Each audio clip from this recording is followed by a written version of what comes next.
everyone, welcome to Edureka. In this video, let us understand the complete Python programming roadmap. Let's begin with today's agenda. We will start by understanding who a Python developer is and explore their career opportunities and salary prospects. And then we will cover Python basics like variables, data types and control flow statements. And we will also learn the exceptions and file handling. Afterwards, we will look into modules and libraries, followed by data structures and sorting techniques. Moving forward, we will discuss OOPS concepts, functional programming, and regular expressions. Advancing, we will explore decorators, generators, libraries, and frameworks in Python. Additionally, we will cover Git version control, deployment process, and finally web development skills and some of the projects using Python. But before we get started, please consider subscribing to our YouTube channel and hit the bell icon to stay updated on latest tech content by Edureka. Also, visit the Edureka website for training and certification courses. The link is in the description box below. Now, who is a Python developer? A Python developer is a software engineer who specializes in designing, building, and maintaining software applications using Python. Developers will write, test, and debug Python code for a variety of applications such as web development, data analysis, machine learning, and automation. Now we will discuss the career opportunities for Python learners. First in the list we have web development, and then data scientist, machine learning engineering, DevOps engineering, and then finally full stack development. Next, let us know the salary structure for Python developers. The average salary for Python developer is 7.5 lakhs per annum in India, whereas in USA, the average salary for Python developer is around $107,000. Let us know what is Python. Python is a high-level, general-purpose programming language that is known for its ease of use, readability, and versatility. Python widely used in a variety of fields, which includes web development, data analysis, machine learning, and automation. Let's begin with the Python variables and Python data types. So what is a variable? A variable is a memory location to store values. It is just like a jar where you can store your favorite candies. For example, age is equals to 30. So here age is a variable name and we have placed a number 30 inside it. Moving on to the data types. Basically, we have 5 kinds of data types. So first one is a numeric type, then Boolean, set, dictionary, and finally sequence type. So in numeric type, we again have 3 types, that is integer, complex, and float number. And in sequence type, we have 3 types and they are string, list, and tuple. Let's see them in brief. So first we have strings. So a string is a sequence of characters and it is a most common data type for storing alpha values. For example, name is equals to wish. So here name is a variable name and wish is a word that is stored in a variable.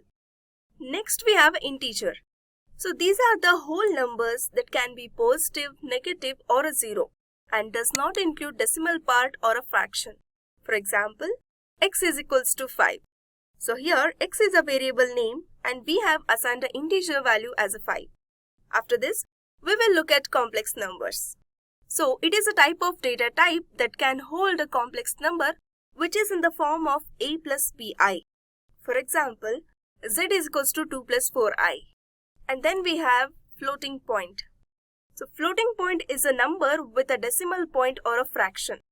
For example, y is equals to 3.14.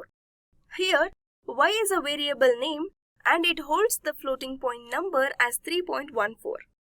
Following this, we have booleans. These are like yes or no statements and they can only be true or false. For example, is student equals true. Here, is student is a variable and it is set to true value because the person is a student. Moving forward, we have sets.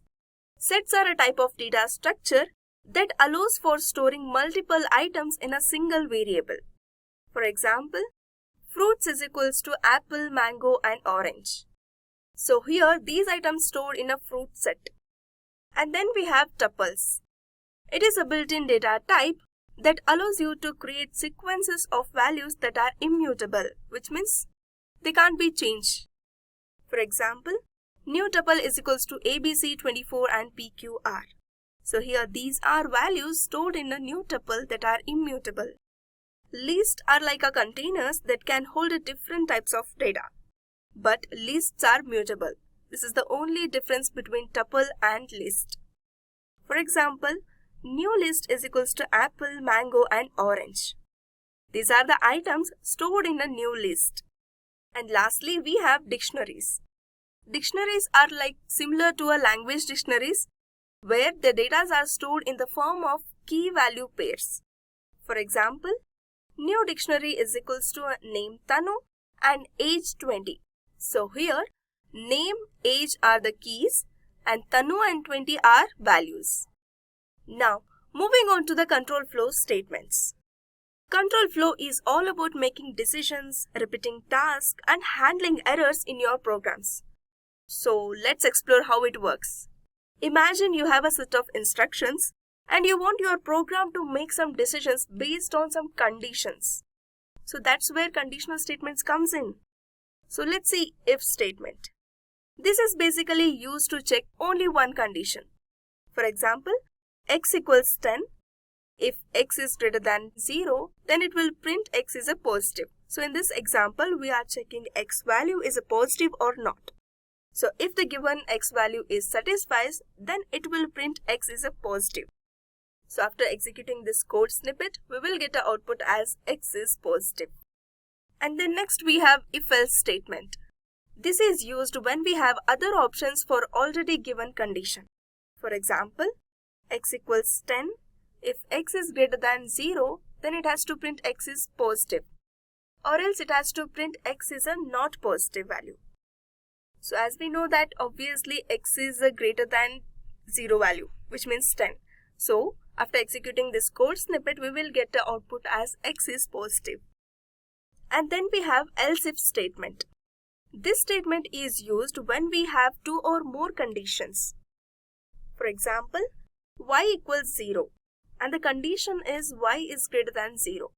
If this condition is satisfied, then it will print as x is positive, or else it will check for another condition that is given y equals 0.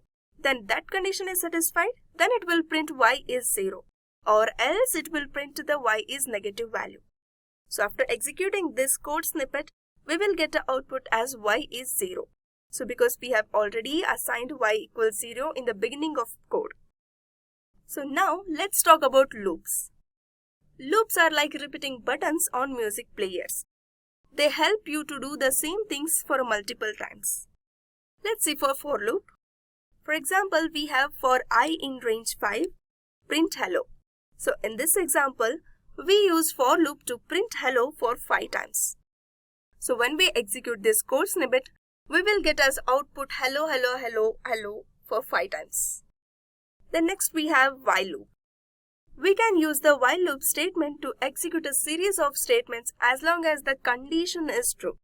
So let's see for the example so that you will understand easily. For example, count is equals to 0 and the condition while count is less than 5. Next print count and then count increment. So basically, while loop requires a relevant variable to be ready. So in this example, we have count indexing variable which is set to 0. So after executing this code snippet, we get the output as 0, 1, 2, 3, 4. Let's moving on to break statement. Sometimes you might want to change the flow of your code. So on that point of time, you can use break statement. So break is like an emergency stop button and continue is like a skipping to the next step. Let's see example for break statement. For I in range 10 and the condition if I equals 5 and then we have break statement. Following this we have print statement. So in this example we have used loop condition, if and break statement. So here loop iterates from 0 to 10 and also checks the condition. If that condition is not satisfied, then it go on printing the values of I. If that condition is satisfied, then it will execute the break statement. I hope you understand this one. So after executing this code snippet, we will get the output as 0, 1, 2, 3, 4. Now we will explore the exception and file handling. So first we will look into exceptional handling. So this manages and responds to errors that occurs during programming execution, and also preventing unexpected issues like division by 0 or invalid input. In exceptional handling, we can mainly use three main keywords. They are try, except and finally. Let's see example for exceptional handling. Try, result equals to 10 division by 0, then accept 0 division error, and then print statement. So in this example, try block contains the code that attempts to perform division operation. Next we have except block. So this block is executed if an exception occurs in a try block statement. So after executing this code snippet, we will get the output as division by 0 is not allowed. Why? Because it catches the 0 division error exception while executing try block. Now we will see file handling. Basically we have two types. First one is a text file handling, and then we have binary file handling. So here, text file handling deals with the plain text files for reading and writing using some of the functions like open, read, write and close. And then binary file handling, which manages a non-text files such as images or videos by using functions like open in binary mode, which is RB for reading and WB for writing. And the next topic is modules and libraries. Think of a modules. They are like a specialized toolkits. When you import a module, you can gain access to a set of pre-built functions, variables and classes tailored for specific tasks. For example, math. A math module helps with the mathematical operations. And then we have random. Random module is used to generate a pseudo-random numbers. Next we have OS. OS helps in operating system related tasks. Moving forward we have datetime. Datetime module handles date and time operation in the system. And then we have system. The Python system module provides access to some variables used or maintained by interpreter, as well as the functions that interact significantly with the interpreter. Now, let's talk about libraries. Libraries is a grand collection of modules. If modules are the tools, libraries are like entire toolboxes. So here, each libraries are specialized for different tasks. Let's see them. So first in the list we have pandas. Pandas is basically used for data manipulation wizard. And with the pandas, it is very easy to handle the datasets. And then we have NumPy. NumPy is a mathematically powerhouse for numerical operations which is used in Python. Moving forward, we have Matplotlib. So this manages the visualization with versatility. Next we have Seaborn. So Seaborn adds styles to data graphs. And finally, we have TensorFlow. TensorFlow is a powerful machine learning library. And also, TensorFlow smoothly drives the deep learning applications. Now, let's explore data structure and sorting techniques. So what do you mean by data structure? As we all know that, data structure are specialized formats for organizing, retrieving, processing and storing data in an efficient manner.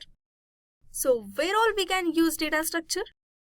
We can use data structure in stacks, queues, heaps, arrays, linked list, and also in trees. Next we will see for sorting techniques. A sorting algorithm is a method that categorizes a collection of items based on predefined criteria, enhancing the data accessibility and also visualization in the system. Some of the sorting techniques are bubble sort, selection sort, insertion sort, merge sort, and then we have quick sort and finally heap sort. Let's see a few important topics. Learning these topics helps in campus placements and coding challenges as well. So first we have binary search. It is an algorithm used to find a position of a targeted value within a sorting list or array. And then next we have recursion. This is a programming technique that breaks down a problems into a smaller chunks or an instance we can say that results in concise solutions for self-similar substructures. And finally we have hash tables. A hash table is a data structure that stores and retrieves key value pairs in an efficient manner by mapping keys to arrays indices using a hash function. Now we look on to the OOPS concept. OOPS concept is an essential component of software development due to its several reasons such as classes, objects, inheritance, polymorphism, encapsulation, and abstraction. Next we will see about functional programming. So functional programming is a programming approach that utilizes pure function, immutability, functional concepts to solve problems such as lambda function and map, reduce or filter operations. Moving forward, we will see regular expressions. These are essential in computer programming for pattern matching, text manipulation and defining search patterns. And this is used for various text processing tasks such as pattern matching, validation and text extraction. Let us know about decorators and generators. Decorators in Python are versatile tools that enables the modifications or enhancement of the behavior of functions or methods.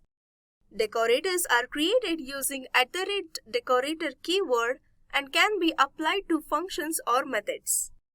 And then we have generators.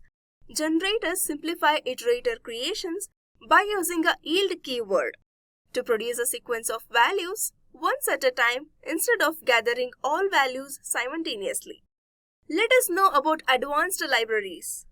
So first we have tkinter.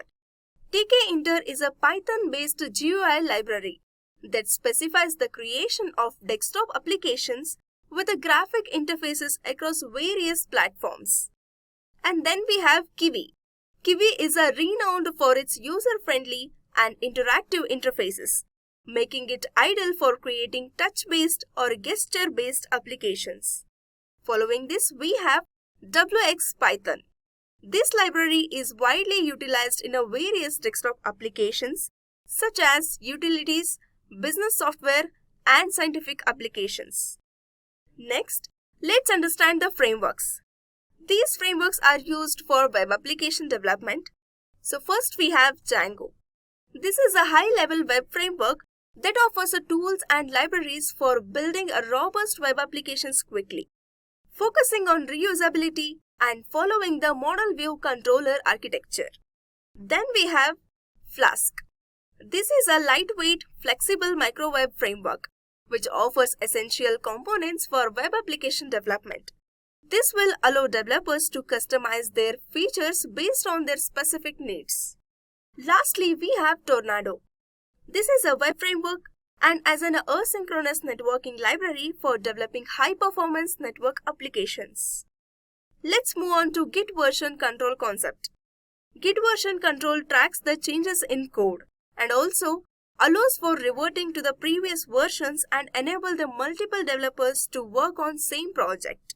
Git version offers several advantages such as version control, collaboration, branching, and then we have history also. Following this, we also have annotations, distributed development, and finally security. Additionally, Git ensures data integrity through hashing and authentication mechanisms. And the last topic is deployment process. To deploy a web application to a hosting service, you have to follow a few steps. So first you have prepare. Prepare your application by ensuring it is fully developed and tested. After this, you have hosting service. Choose a hosting service that meets your project's requirement such as Azure, AWS, DigitalOcean or Netlify. Next we have hosting account. Set up a hosting account and get familiarized yourself with the control panel or a dashboard. Following this, we have web server. Configure the web server and the database according to your tech stack. and also install the necessary softwares and also set up the servers. Next we have prepare application. So in this step, you have to prepare the application for deployment by updating configuration files and also ensuring the code base is ready for deployment. And then you have deploy code. So here you have to upload a application code and also assist to the hosting service. And then you have set up a domain. So in this step, we have to set up a domain and DNS and also ensuring a proper SSL certificates for secure connections. And the next step is migrate. In this step, we have to migrate developer data to a production database for consistency. Following this, we have security as a next step. So we have to implement the security measures like firewalls, intrusion detection, and also regular updates. And the next step is optimize web server.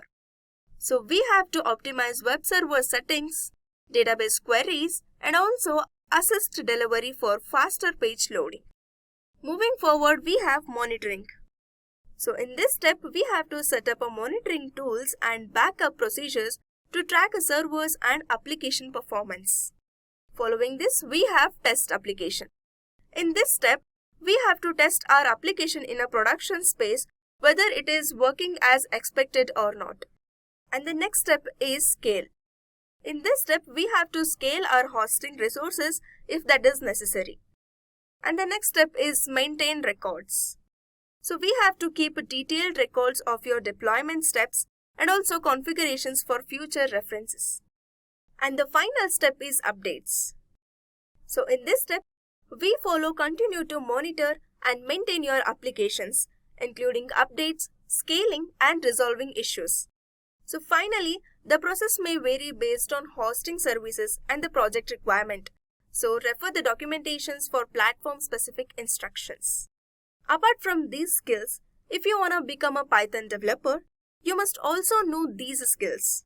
To excel in Python development, one must master web application technologies like HTML, CSS, and JavaScript.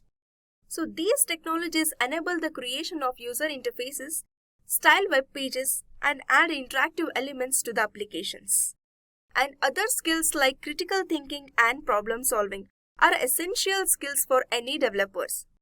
As a Python developer, you will face a very complex challenges that needs a very creative solutions as well. So the ability to break down problems, analyze them, and finding solutions is a skill that you will continuously learn. Next we have databases. It's a very important skill for Python developer, especially when you are working on projects that involves interacting with the relational databases. Lastly, we will discuss some projects using Python. So first one, simple games like number guessing, rock paper scissors, and tic-tac-toe game. You can also generate a chatbot system using natural language understanding. You can also create recommendation system for online learnings. And finally, you can generate web application using machine learning. With this, we have come to the end of this session. I hope you enjoyed this video. If you did, make sure to like and subscribe to our YouTube channel, and thanks for watching and keep learning. I hope you have enjoyed listening to this video. Please be kind enough to like it, and you can comment any of your doubts and queries, and we will reply them at the earliest. Do look out for more videos in our playlist and subscribe to Edureka channel to learn more. Happy learning!